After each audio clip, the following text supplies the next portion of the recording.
10th పూర్తయిన తర్వాత intermediate చేయాలా, పాలిటెక్నిక్ చేయాలా, ఎటు వెళ్తే బెటర్? ఉద్యోగాల పరంగా పాలిటెక్నిక్ బాగుంటుందా లేక ఇంటర్మీడియట్ బాగుంటుందా? డిఫికల్ట్ పరంగా పాలిటెక్నిక్ ఇబ్బందా, ఇంటర్మీడియటా? ఖర్చు పరంగా ఏది బెటర్? ఇలా చాలా వరకు క్వశ్చన్స్ ప్రతిరోజు మన యొక్క యూట్యూబ్ ఛానల్లో నన్ను అడుగుతున్నారు. సరే, ఏది ఏమైనా నేను చాలా వరకు డేటా కలెక్ట్ చేసి అటు ఇంటర్మీడియట్ ఇటు పాలిటెక్నిక్స్ వీటన్నిటిని కూడా ఎనాలిసిస్ చేసి ఈ వీడియోలో చెప్పబోతున్నాను. ఒక్క విషయం గుర్తుపెట్టుకోండి, ఏంటో తెలుసా? నేను చెప్పేది ఒక సలహా, ఓకేనా? మీ యొక్క వ్యక్తిగత టాలెంటు, మీ అభిరుచి, మీ ఆర్థిక పరిస్థితి, ఓకేనా, మీకు ఉండేటువంటి సబ్జెక్ట్ స్కిల్స్ని బట్టి మీరు నిర్ణయం తీసుకోండి. రైట్? ఎలా చెప్తానో ఎనాలిసిస్ చేయండి, అయిపోయేంత వరకు చూడండి, ఓకేనా? Right. Hi friends, welcome to model ideas. Your watching model ideas Rajendra Bonna YouTube channel. Polytechnic or inter which is better అని ఈ వీడియో చెప్తున్నాను. మొదటిసారి చూసి వాళ్ళు సబ్స్క్రైబ్ చేసుకొని బెల్ బటన్ ఆల్ సెలెక్ట్ చేసుకుని ఇలాంటి వందల వేల వీడియోలు పెడతాను, మీకు సింపుల్గా ఒక లింక్ వచ్చేస్తుంది.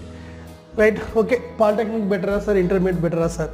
నిజానికి ఇంటర్మీడియట్ టాపెస్ట్ కోర్స్, ఇక ఇది ఉండగా ఇంకొకటి అవసరం లేదు అనుకున్నప్పుడు అసలు పాలిటెక్నిక్ వచ్చేదే కాదు. ఇంటర్ ఉండగా కూడా పాలిటెక్నిక్ అనేది ఒకటి వచ్చింది అని అన్నప్పుడు దీంతో ఎంతో కొంత వాల్యూ ఉంది, దీంతో ఎంతో కొంత ఉద్యోగిత ఉన్నది, దీనివల్ల ఖచ్చితంగా మనకు లాభాలు కూడా ఉన్నాయి. ఇది ఆ వేలో రెండిటికి చెప్తాను. Now come to that intermediate. So ఒక సంవత్సరానికి ఆల్మోస్ట్ ఆల్ ఇంటర్మీడియట్లో 5 లక్షల మంది జాయిన్ అవుతున్నారు. MPC, BiPC, CEC, MEC, HEC, vocational కోర్సులలో. అదే పాలిటెక్నిక్ డిప్లొమా కనుక మనం చూసినట్టయితే ఇక్కడ మనకి 135 కాలేజీలు ఎంటైర్ తెలంగాణ రాష్ట్రంలో ఉండి 34,847 సీట్లు మాత్రమే అవైలబుల్ ఉన్నాయి. అంటే లిమిటెడ్ సీట్స్ ఉంటాయి ఇక్కడ. Inter we can complete in both media, English and Telugu medium ఏదన్నా చదవచ్చు. But polytechnic we have to complete only in English medium. No option to complete in the Telugu medium. Okay. Next thing is that intermediate standard చూసుకుంటే it is a limited subject, limited అంటే ఇక్కడ standard, high standard syllabus ఇక్కడ ఉండదు, లిమిటెడ్గా ఉంటుంది. అంటే pass అవ్వాలి అంటే ఒక 2 నుండి 3 నెలలు చదివినా బార్డర్ పాస్ల పైన గట్టెక్కచ్చు, బార్డర్ మార్కులతో గట్టెక్కచ్చు ఇంటర్మీడియట్. పాలిటెక్నిక్ అలా కాదు. It has score skills, core సబ్జెక్టులు ఎక్కువగా ఉంటాయి. అంటే మనం ఏ బ్రాంచ్ అయితే పాలిటెక్నిక్లో మనం తీసుకున్నామో అదే బ్రాంచ్ని మనం చదవాల్సింది ఉంటుంది. మామూలుగా intermediate 2 years education, polytechnic 3 years education.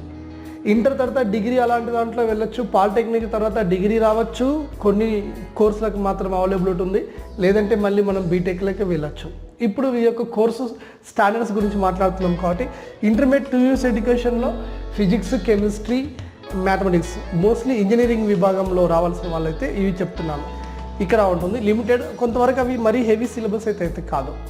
But ఇక్కడికి వచ్చిన తర్వాత పాలిటెక్నిక్లో 3 years ఎడ్యుకేషన్, ఫస్ట్ ఇయర్ కొంతవరకు కామన్గా ఉన్నా కానీ second year, third year completely ఇది కోర్ సిలబస్గా ఉంటుంది, స్టాండర్డ్గా ఉంటుంది. నెక్స్ట్ వచ్చేసి ఇక్కడ ల్యాబ్ అండ్ ప్రాక్టికల్ ఓరియంటెడ్ ఎక్కువగా ఉంటుంది. ఇప్పుడు ఇంటర్మీడియట్ సెకండ్ ఇయర్లో ప్రాక్టికల్స్ ఉంటాయి. ఇది ప్రైవేట్ కాలేజీలో అయితే ప్రాక్టికల్ ల్యాబ్కి తీసుకెళ్ళి లేకపోతే లేదు, ఏదో 30 మార్కులు వస్తాయి కాబట్టి అలా తీసుకెళ్ళి వస్తారు. ఎట్లాగో వచ్చిన వాళ్ళు మాకు 30 మార్కులు ఎత్తారని పిల్లలకు కూడా తెలుసు కాబట్టి అక్కడ ప్రాక్టికల్ అనేది తక్కువ. ఇక్కడ అలా ఉండదు, ఎందుకంటే ఫస్ట్ ఇయర్ కామన్ ఉన్నా కానీ సెకండ్ ఇయర్ నుండి సెమ్స్ స్టార్ట్ అవుతాయి కాబట్టి ప్రతి సెమ్కి కంపల్సరీగా మార్కులు ఉండాల్సిందే.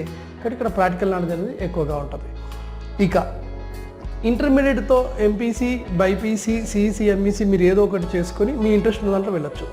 ఒకటి ఏంటంటే మీరు టెక్నికల్ ఎడ్యుకేషన్ ఇంట్రెస్ట్ ఉంది, ఇంజనీరింగ్ విభాగంలో మీరు రావాలి అనుకున్నప్పుడు, ఓకేనా, అప్పుడు మీరు ఇంటర్మీడియట్ చదివి అంటే ఎంపీసీ ఇక్కడ చదివి ఆ తర్వాత ఎంసెట్ అనే ఎంట్రన్స్ ఎగ్జామ్ రాసి దాని ద్వారా మీరు ఇంజనీరింగ్కి వెళ్ళొచ్చు.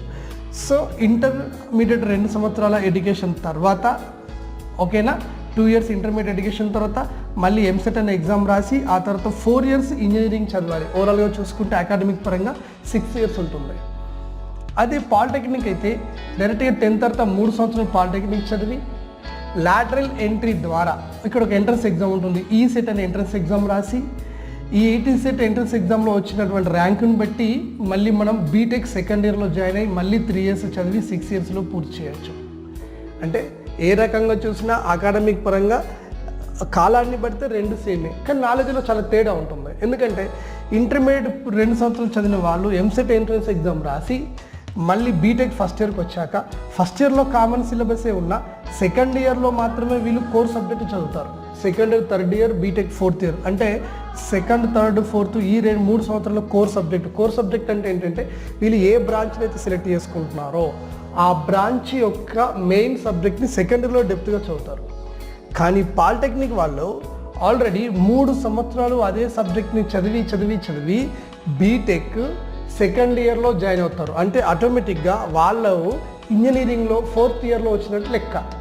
అంటే ఇంజనీరింగ్లో 4 ఇయర్స్ కాదు, వాళ్ళకి 3 సంవత్సరాలు డిప్లొమా ఉంది, 4వ సంవత్సరం బీటెక్ సెకండ్లో జాయిన్ అవుతారు. కాబట్టి వీళ్ళు గత 3 సంవత్సరాలుగా అదే సబ్జెక్ట్ని కోర్ సిలబస్ చదివి వస్తారు. కాబట్టి వీళ్ళకి నాలెడ్జ్ ఎక్కువగా ఉంటుంది, అవగాహన ఎక్కువగా ఉంటుంది, ప్రాక్టికల్ ఓరియంటెడ్ నాలెడ్జ్ చాలా ఎక్కువగా ఉంటుంది. అది ఇక్కడ డైరెక్ట్గా బీటెక్ చేసే వాళ్ళకి ఉండకపోవచ్చు.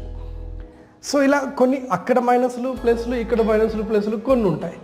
ఇంకా ఇంటర్మీడియట్తో ఒకవేళ మనకు బీటెక్ నచ్చనప్పుడు డైరెక్ట్గా డిగ్రీకి వెళ్ళిపోవచ్చు.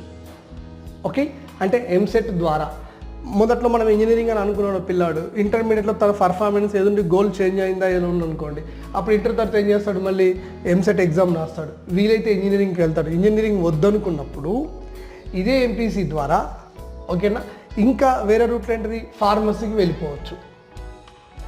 లేదు ఒక క్రీమ్ విద్యార్థి, హై స్టాండర్డ్లో చదివే విద్యార్థి అనుకోండి, అలాంటి విద్యార్థికి ఎంసెట్ ద్వారా కాకుండా కూడా జేఈఈలో వెళ్ళాలనుకున్నాను అనుకోండి, అప్పుడు జేఈఈ ఎంట్రన్స్ ఎగ్జామ్ రాసుకొని అటు వెళ్తాడు. ఓకే, నెక్స్ట్ వచ్చేసి ఇప్పుడు ఈ ఎంసెట్, జేఈఈ ఇవి 2 లేదనుకుంటే ఇంకా ఐఐటి లాంటి ఎంట్రన్స్ ఎగ్జామ్లలో తన పర్ఫార్మెన్స్ ఎక్కడైతే ఇవ్వాలనుకుంటున్నాడో అక్కడికి వెళ్ళిపోవడానికి ఛాన్స్ అయితే ఉంటుంది. అవి ఏవి వద్దనుకున్నప్పుడు సాధారణ డిగ్రీలో వస్తాడు. డిగ్రీకి వచ్చిన తర్వాత మళ్ళీ అక్కడ ఎంపీసీఎస్, ఎంఎస్టీసీఎస్, మ్యాథమెటిక్స్ బేస్డ్ కోర్స్ ఏమైనా తీసుకొని డిగ్రీ పూర్తి చేసుకుంటాడు. కానీ ఈ డిప్లొమా కోర్సు వాళ్ళు మాత్రం డిప్లొమా 3 సంవత్సరాలు చదివిన తర్వాత అతను ఇంజనీరింగ్ వద్దు అనుకుంటే అది చాలా ఇబ్బంది అవుతుంది. ఇంజనీరింగ్ వద్దు అనే మాట ఉండొద్దు, ఖచ్చితంగా ఈసెట్ ఎంట్రన్స్ రాయాల్సిందే, బీటెక్ సెకండ్ ఇయర్లో వెళ్ళాల్సిందే. మళ్ళీ స్టాండర్డ్ కాలేజ్ మనకు రాదు అని అనుకున్నప్పుడు వీలైతే వీళ్ళు కూడా ఎంసెట్ ఎగ్జామ్ రాసి 1 ఇయర్ పోతే పోని అనుకున్నప్పుడు వీళ్ళు కూడా డైరెక్ట్గా మళ్ళీ బీటెక్ ఫస్ట్ ఇయర్ నుండి కూడా చదవడానికి ఛాన్స్ అయితే ఉన్నది. కానీ అలా వచ్చే వాళ్ళ సంఖ్య చాలా తక్కువ ఉంటుంది. కానీ మళ్ళీ వీళ్ళు సార్ ఐఐటి ఎంట్రన్స్ రాయచ్చేసారంటే వీళ్ళకి అవకాశాలు ఉండవు. ఐఐటీలు, జేఈలు లేవు. ఇక పోవాల్సి వస్తే మళ్ళీ 1 ఇయర్ పోగొట్టుకోవడమే. కాబట్టి అటు వెళ్ళరు, ఎంతసేపు ఇటే రావటం. ఇప్పుడు చాలామంది విద్యార్థులు పాలిటెక్నిక్ డిప్లొమా అయిపోయిన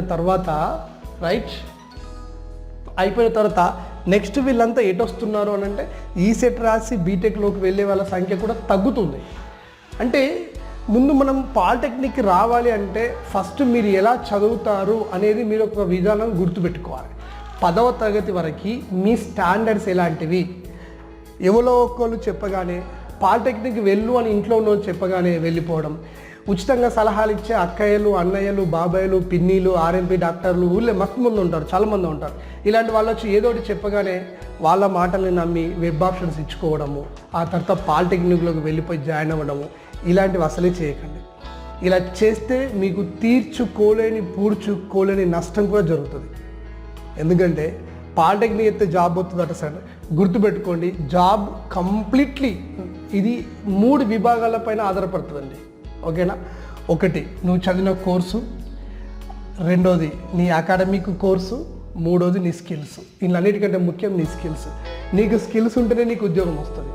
అంతే తప్ప నువ్వు చదివిన బట్టి కోర్సును బట్టి నీకు ఎవ్వరు ఉద్యోగం ఇవ్వరు.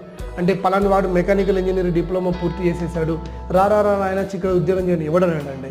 నీకు కమ్యూనికేషన్ స్కిల్స్ ఉన్నాయా లేదా? ఉద్యోగం చేయడం అంటే ఏంటిది అంటే నువ్వు ఒక సంస్థలో పనిచేస్తూ నీ తెలివితేటలను ఉపయోగించి ఆ సంస్థని డెవలప్ చేయడం.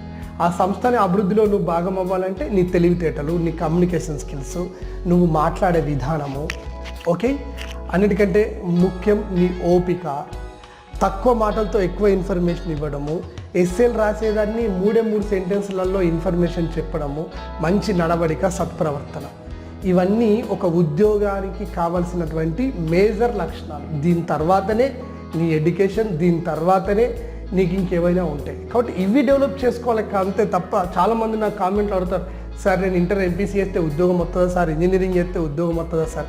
ఉద్యోగం అనేది ఏది నీ దగ్గరికి రాదు, నువ్వు వెళ్ళే తెచ్చుకోవాలంటే నేను చెప్పినటువంటి స్కిల్స్ నీ దగ్గర ఉండగలగాలి.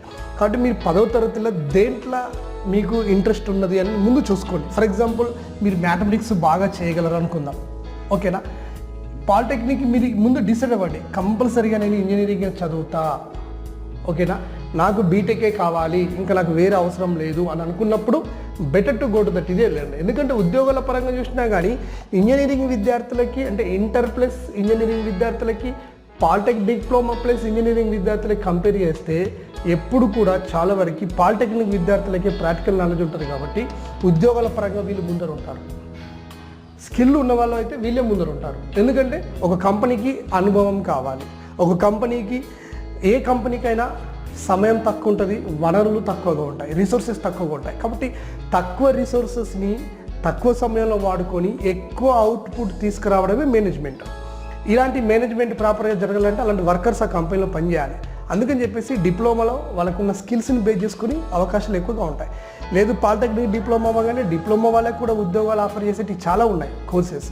మనకి ఇప్పుడు రైల్వే డిపార్ట్మెంట్ కానీ, ఎలక్ట్రిసిటీ డిపార్ట్మెంట్ కానివ్వండి, ఆ తర్వాత ప్రైవేట్ కంపెనీలు, లెక్కలేనివంటి ప్రైవేట్ కంపెనీలలో కూడా, సింగరేణి గవర్నమెంట్ సెక్టార్లో చూసుకున్నా కానీ ఎన్నో డిపార్ట్మెంట్లలో ఈ పాలిటెక్నిక్ డిప్లొమా అయిపోయిన అన్ని రకాలటువంటి విద్యార్థులకి అవకాశాలు ఉన్నాయి, లేవని కాదు. ఆ రకంగా మనం ప్రయత్నం చేస్తే బెటర్. కాకపోతే ఈరోజు పాలిటెక్నిక్ ఎక్కువ చేసేది మాత్రం గ్రామీణ ప్రాంత విద్యార్థులే. ఎందుకు ఇక్కడ అంటే మనం ఎప్పుడైనా రియంబర్స్మెంట్ వస్తుంది, మనం ఫీజు కట్టాల్సిన అవసరం లేదు, ఖర్చు తక్కువ అవుతుందేమో అనే ఉద్దేశంతో మనం వచ్చి జాయిన్ కావడం కాకుండా ముందుగా మీకు స్కిల్ ఏమేమి ఉన్నాయి, 10th వరకు మీరు మ్యాథమెటిక్స్లో పర్లేదు అని అనుకున్నారనుకోండి, పాలిటెక్నిక్ మీకు ఇంట్రెస్ట్ ఉందా ఫస్ట్ డిసైడ్ అవ్వండి. 3 సంవత్సరాలు కంటిన్యూగా చదువుతూ సబ్జెక్ట్ నాలెడ్జ్ పెంచుకొని అర్థార్థ ఈసెట్ ఎంట్రన్స్ ఎగ్జామ్ రాసి బీటెక్లోకి పోగల తత్వ ఆ నాలెడ్జ్ నీకు ఉందా లేదా, మీ ఫ్యామిలీ కండిషన్ చూసుకోండి. ఇప్పుడు నువ్వు పాలిసెట్ ఎంట్రన్స్ ఎగ్జామ్ రాసినావు, నీ ర్యాంక్ వచ్చేసి ఎక్కడో 25,000, 30,000, 40,000 ఉన్నది. ఇలాంటి పరిస్థితుల్లో నీకు టాప్ కళలో సీట్ రాకపోవచ్చు. టాప్ కళలో సీట్ రావాలి, మంచి బ్రాంచ్లో సీట్ రావాలి. పాలిటెక్నిక్లో నువ్వు తీసుకునేటువంటి బ్రాంచే రేపు నిన్ను ఇంజనీరింగ్లో తీసుకెళ్తుంది, నీ భవిష్యత్తు నువ్వు దాని మీద పోతావు. ఇప్పుడు నీకు సివిల్స్ నచ్చింది అనుకోండి, సో ఇంటర్ అయిపోగానే సివిల్స్లో పాలిటెక్నిక్లో జాయిన్ అయితే నెక్స్ట్ నీకు ఇంజనీరింగ్లో కూడా సివిలే, నువ్వు లైఫ్ లాంగ్ సివిల్ ఇంజనీరే అవుతావు. కాబట్టి నీకు ఉన్న ఐడియా ఏంటనేది ముందు నువ్వు గుర్తుపట్టుకో. మ్యాథమెటిక్స్ ఎక్కువ వచ్చిందా, సిఎస్సిలో వెళ్ళిపో, కంప్యూటర్ సైన్సెస్లో వెళ్ళిపో, సివిల్స్లో వెళ్ళిపో. ఫిజిక్స్ మీద నీకు అవగాహన ఎక్కువ ఉంది, కెమిస్ట్రీ పైన ఇంకా అవగాహన ఉన్నది అనుకున్నప్పుడు ఫిజిక్స్ ఎక్కువగా నీకు రాగలిగితే ఎలక్ట్రానిక్లో వెళ్ళిపో. ఎలక్ట్రానిక్ కమ్యూనికేషన్, EEE, EC ఇలాంటివి చాలా డిమాండెడ్ కోర్సులు ఈ రోజులలో. ప్రైవేట్ సెక్టర్లో ఉద్యోగాలకు కొదవనే లేదు, కొదవ లేదు అని చెప్పగలను. నీకు స్కిల్ ఉంటే నీకు ఇక్కడ నుండి మొదలు పెడితే ఇండియాలో కదండి, ఓవర్సీస్ పక్క ఫారిన్ దేశాలలో కూడాను పాలిటెక్నిక్ విద్యార్థుల యొక్క అవసరం ఎంతగానో ఉన్నదండి. స్కిల్ నీకు ఉండాలి. ఇప్పుడు చూడండి, నేను ఇందాక చెప్పాను ఇంటర్మీడియట్ పాస్ అవ్వడం చాలా ఈజీ. ఎంత ఈజీ అంటే ఏదో పాస్ అయితే చాలా అనుకుంటే వాళ్ళు అడుకోవడం బెటర్. తెలివితేటలు తక్కువ, నేను సరిగా చదవలేరు, ఓకేనా, మీకు సైన్స్ సబ్జెక్టు మ్యాథమెటిక్స్ సబ్జెక్ట్ పైన అవగాహన లేదు, సోషల్ లాంగ్వేజెస్ మీకు ఇంట్రెస్ట్ ఉన్నది అనుకున్నప్పుడు then better to go to that intermediate, అటు వెళ్ళిపోండి. అంతే తప్ప ఎవరు చెప్తే ఇక్కడ ఉద్యోగాలు దొరుకుతాయని ఆశతో రాకండి, కష్టపడాలనే తత్వంతో ఉన్న వాళ్ళే ఇటు రండి.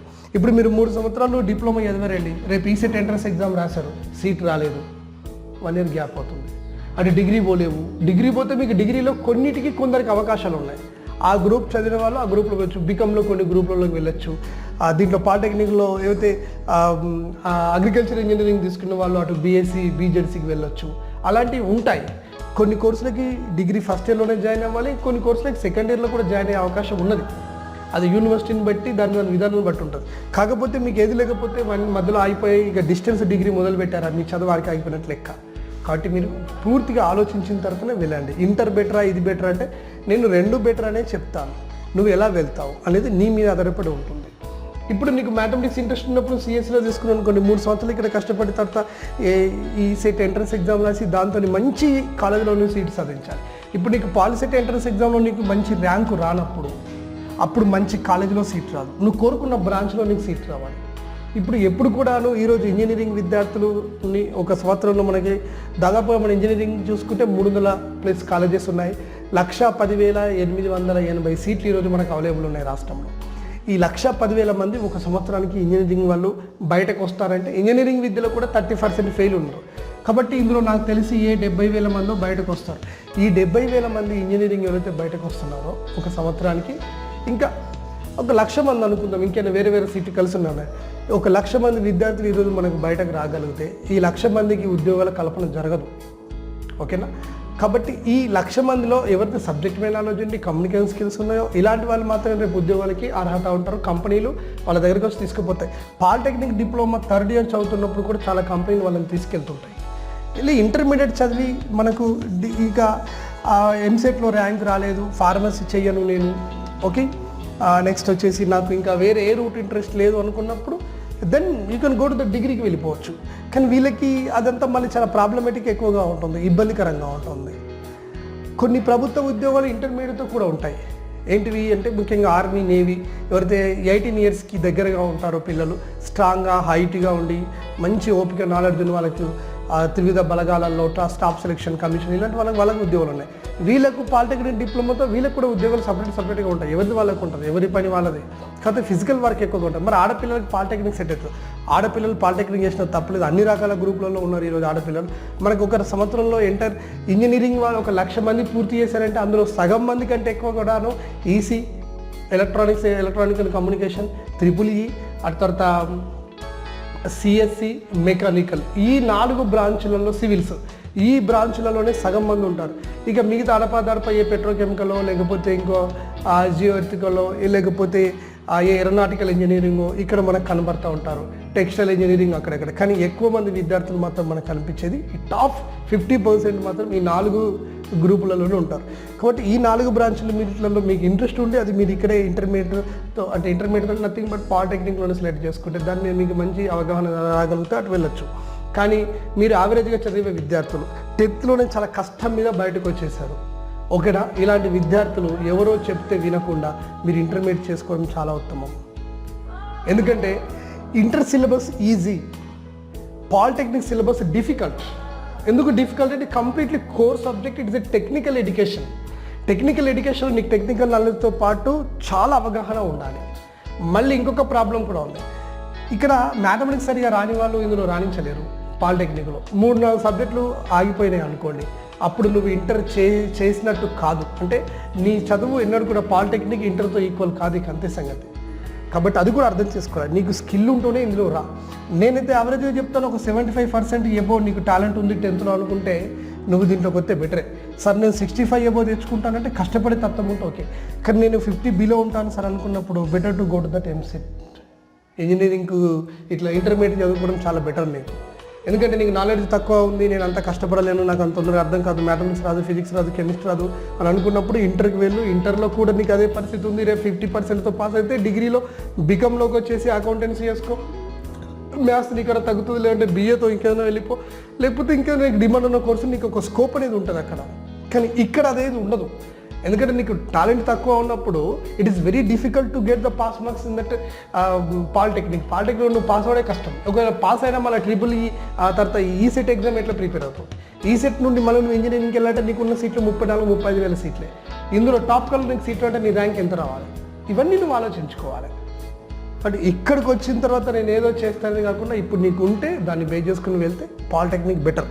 లేదు అని అనుకుంటే ఎట్లాగో మీకు ఇంటర్మీడియట్ ఉంది కాబట్టి ఇంటర్మీడియట్లో చేరిపోండి. అంటే ఇలా ఏది అనేది మీ తెలివితేటల పైన ఆధారపడి ఉంటుంది. క్రీమ్ విద్యార్థివి, బాగా చదువుతావు, ఎనాలిసిస్ బాగా చేయగలుగుతావు.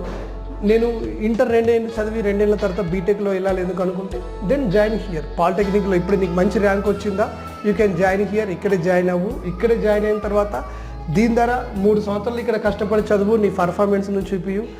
ఆ 3 సంవత్సరాల తర్వాత నెక్స్ట్ డైరెక్ట్గా మళ్ళీ నువ్వు దాంట్లోకి వెళ్ళిపో. తర్వాత కష్టపడే తత్వం నీకు ఉండగలిగితే better to join polytechnic diploma. సాధ్యమంత వరకు నేను అన్ని విషయాలు కవర్ చేశాను.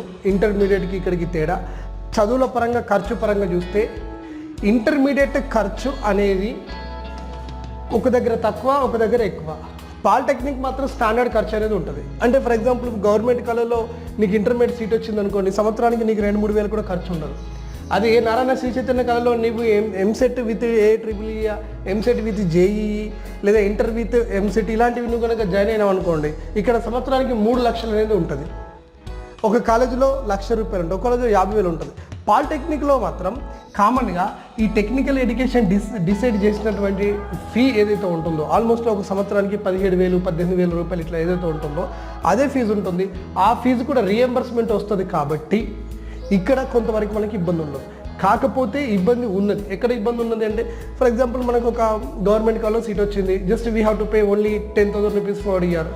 Then if you are eligible for that reimbursement and scholarship, then you need not pay even the 10,000 rupees. But if you don't have that hostel, where should you stay?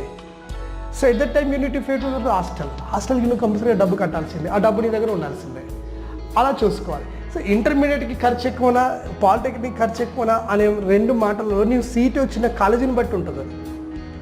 Intermediate Narayana college అయితే 2-3 లక్షలు కట్టాలి, government తక్కువ కట్టాలి. ఇక్కడ government తక్కువ college ఉంటుంది, ప్రైవేట్లో కూడా నీకు రియంబర్స్మెంట్ వస్తుంది. కొన్ని ప్రైవేట్ కాలేజెస్కి ఫీ ఎక్కువగా ఉంటుంది.